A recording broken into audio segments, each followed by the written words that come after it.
Mana qabullee mana gurguratee amma daa'imallee nan ajjeesa jedhee dhaqeen gata jedhee barahaa keessatti dhaqee gata jedhee suuraa kaasee waanatti ergamu bee wallaahi laazim.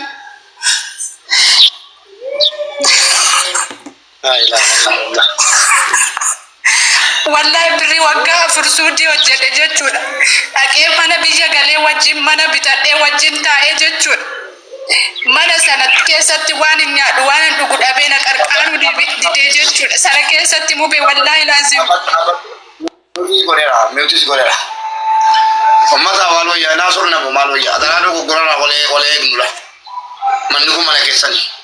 Manni kun akkan hin diigamu nama danuu tiratu jitaara nama danuu jala qotaa jira. Yoo amma jaarsaa jaartii gidduu galle warri lafa qotu dhufee mana jala qotee nu jalaa diiga mana keessan kana diiga. Maal wayyaa himattuu dubartii rakkoo dubartii manni kun mana dubartootaati bakka tiifaanaa godha wardiira. Dubartii jechuun immoo haadha keeti dubartii jechuun abbaa keeti dhiironni barreessinaa komeenti. Manni kun mana dubartiiti mana dubartii yeroo jedhu haadha manaa keetiif dhaabatee haadha keetiif dhaabate boleettii keetiif dhaabate namni boleettii hin qabne haadha hin qabne boleettii haadha hin qabne dubartii irraa dhalanne hin jiru gatite gammadi dubartii fakkeenya mana dhiyaamuu barbaadadha. Dhageessanii kanaaf dubartii rakkoo birrii miti daa'ima koo arguu barbaadamu bee daa'ima koo arguu barbaadamu. Obboleettii ta'e manni mana uummataati qoyi shamarran himattu himattu dhiironni noon jedhee jireente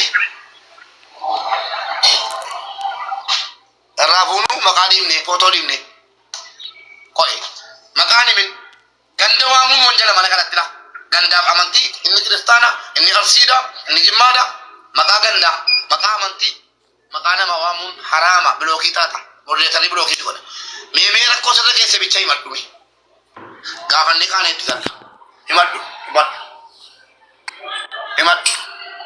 rakkoo bicha himadhu biyya keessatti jechuudha akka nama wajjin hojii hojjetadha jedhee waan hunda suuqii mootoratti bitee mana bitee jechuudha akkasitti waliin jiraataa ture achi keessatti higga daa'ima godhadhee booda qarqaarsa waa tokko naa gochuu dide fira hin qabu nama naa dubbatu haalli tokko hin qabu abbaan qabu ati kiyyatu qoraan guurtu gurgurtuu na guddiste jechuudha tun hin barattiin utuu waan tokko hin beekin biyyaa ba'e ikkan biyyaa ba'e bultii naa ta'a jedhee itti seene higga itti seene immoo na qarqaaruu didee daa'ima sana wajjin nagatee kana biraa deeme olii gad deema jechuudha an deebi'ee biyya kana dhufee manaa fi daa'ima haadha kiyya bira kaa'ee jechuudha.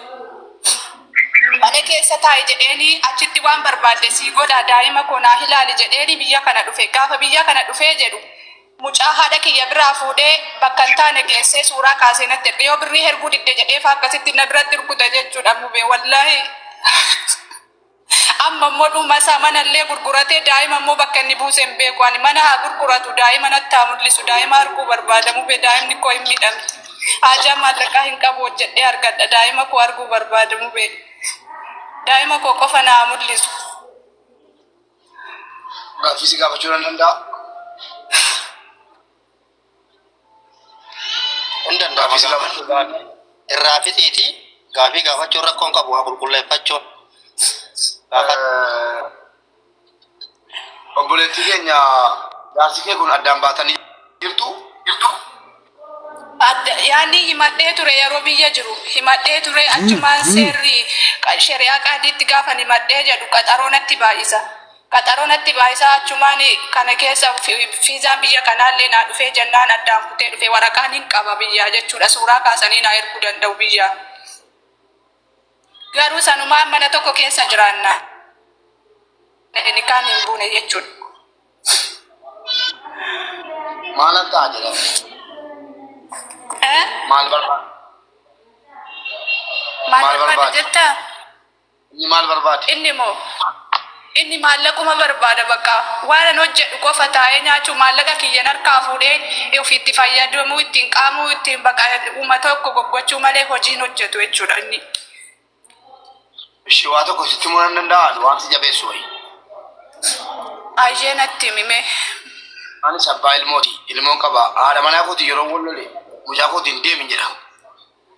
Deemi jedhee kee garaara nyaata. Asuma ta'e jechuudha. Deemi jedhee kootura. Hin beekun jedha mucaa sabiyyina asuma dhuguma. Maal rabbiin argaa hoo maal. Deemi jedha yeroo naari. Garuu keessoon kommoo na raafama. Danda'ee bakkeen taa'u. Suuta jedhee deebi'een nama aaree fiigee mana keessa galee ilaalee ba'a mucaa. Kanaafi wanni akkasii kun hin mudata. Garaan hin danda'u garaadhaan akkas miti daa'imni yeroo haadha kiyya bira jirtu suuraa si erga yeroo isa bira jirtu waan isii fakkaattu suuraa si erga akka inni suuraa godhee irratti ergu sitti ergamu beeku. Waa'ee nama maanna dhibe namni wal adda ta'uu danda'a. Amma kun maal jedhama jala keenya. Jaarsaa jaartii gidduu yoo galle cubbuu fudhanne. Jaalalti hin jirtu mube wallaahi jaalalti hin jirtu sana tokko hin yaadini. Asuma ijoollee si erga. Keessaan ergi fooloo naa deebisi mube keessaan si erga jechuudha. Suuraa mucaa ofii kiyya yeroo kophaa ta'u akka itti boo'u suuraa kiyya si erga wallaahi. Mana ergi suuraan jedha maqaa lakkoofsaatiin maqaa isaanii himiti keessaan dawwaletti naasa. Lakkoofsa cufatee mana garuu gurguratee lakkoofsa cufatee badeef suuraa qofa qaba malee. Manni maqaa isaatiin jira. Biluu daa'ima sin argattu naan jedhee daa'imallee yoo fedhe nan ajjeesaa yoo fedhe mootummaatti kenna naan jedha jechuudha. Daa'imni xiqqoodha daa'ima waggaa lamaati.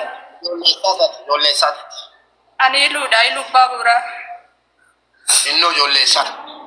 Ijoollee naannoo tokkooti baadiyyaa isaati malee. Ayyee akka goonu maanguddoo laalleeti. Ahmad yookiin immoo sheekolitti isinii dabarsisiniin ta'u.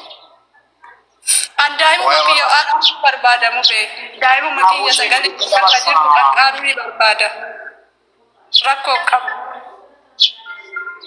Sheekolitti isin dabarsa dhiifama naa godhiifi.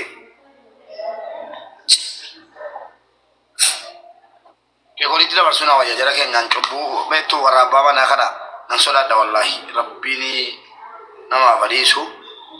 Kau jaarsaa jaartii kanaan sodaadha. Garuu rabbi isiniif abalmaatu dubartoota. Miidhamee bara amma biyyatti akka itti galullee qabu mubee abdiittiin galuun qabu jechuudha. Ni sodaadha. Kanaan nan dhukkubsadha jechuudha. Wallaahi yoo biyya gale ni callaqama ittuu du'a jechuudha. Yaaddu as keessatti yaaddoo daa'imaatiin.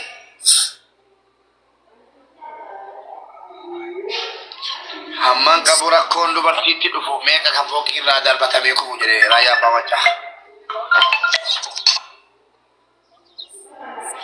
Dubartiin gara hundaan.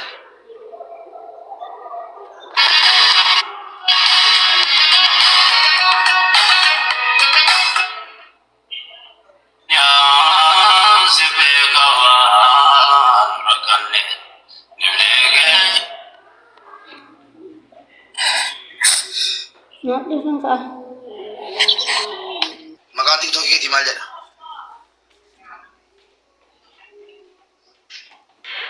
Akka waan si maallaqni keessi deebi'etti ilaali. Abshir.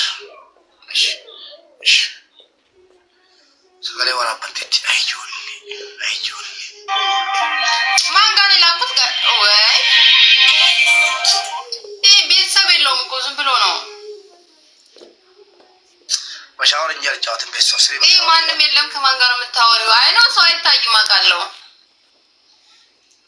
ቤተሰብ ስሪ በሻወር ትጫወቻለሽ ወይ በሽንት ቤት በመቀመጥ? خلاص አንድ ቅጣት ወርባዴ ጫወት ልቅጣት ተመርጠኛል እቀጣለሁ። አንደኛ ቅጣት ሻወር ነው። ሁለተኛ ቅጣት ሽንት ቤት ውስጥ እግር ገብቶ መቀመጥ ነው። ሶስተኛ ቅጣት የለበስሽው ቲሸርት መቅደድ ነው። እንደዚሁ ኦኬ يلا እቀጣለሁ። በይላ እኔ ልወጣስ ነበር እቀጣለሁ። ኦኬ ሻወር ይገችና እንትን ሊደብደብዴት ጋር ስታታ ወላ ijoollee yeroo hawaalaa kennitanu abiin jirtu taataabii waliin qabuudde yeroon waa isaatti dhuu eegalu taataabii miilee eegalu malee hin eegalu manni du'aara yeroon geemii taphadhu